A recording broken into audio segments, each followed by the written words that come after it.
So try to get into the hottest nightclub in your town. The line stretching around the block, evidence of a world where only the trendy survive. And you've got to be at least 21 to make it past the velvet ropes. That's not the case at Club Crush, the glitzy Bahamas social haven created just for teenagers. ABC's Matt Gutman grabs a mocktail and joins the fun. Dancing there badly, I watched kids just a few years older than my daughter slither, bounce around the dance floor. The pubescent boys gawking. Behold, Dante, in this dimly lit subterranean club, children dressed like this. Photographed by paparazzi, doormen behind the velvet ropes.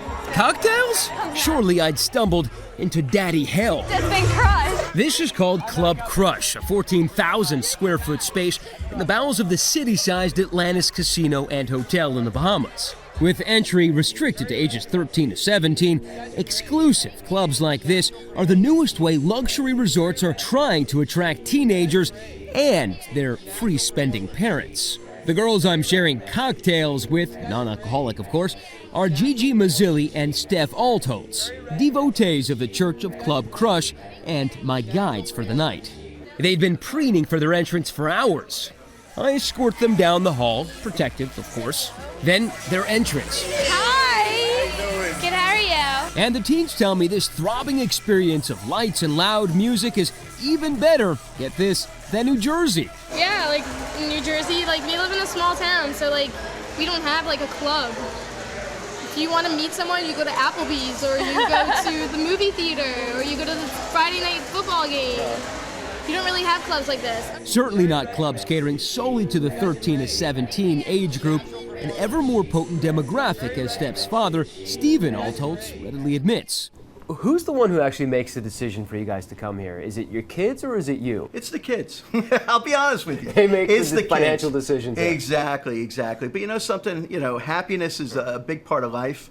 And when they're happy, we're happy. They have so much to do here. And we can have a vacation with our kids and away from our kids. And the same thing, they're having a vacation with their family, but also independently. Let's take a look at the table. Into that breach jumps Amanda Phelps, the super peppy general manager of this place. And the idea is you're trying to court these 13 to 17-year-olds. Well, actually, it's a very tough demographic to go after in the marketplace. You know, when you're kids, there's all kinds of options. When you're teens, you don't want to be programmed to. You want to feel like an adult, but you're not quite there. The result, a $12 million mecca of glitz and gadgetry. The logic of it all is, if you could ensnare the 13 to 17-year-olds, their parents and even their little siblings have no choice but to follow. But parental approval is contingent upon this actually being something of a CIA operation. Young boys, young girls, dancing in a room. Are you ever worried about chaperoning issues? We have all kinds of coordinators as well as security officers. Sometimes if they get a little too into it, we'll just go up and say, Really? oh yeah. You'll break it up. Break it up. So no snogging on the dance floor. Correct. In fact, charge cards enable parents to snoop on their kids. Each swipe leaves a digital record of comings, goings, and purchases. And inside, pretty tame. This cool computer console, a few video games. We dancing, anyone? I'm too short. I don't understand what's going on here. And for every texting teen, there is a waiting parent. One day you're gonna go in there too? You wish. I'm Matt Gutman for Nightline at the Atlantis in the Bahamas. You could call it purgatory.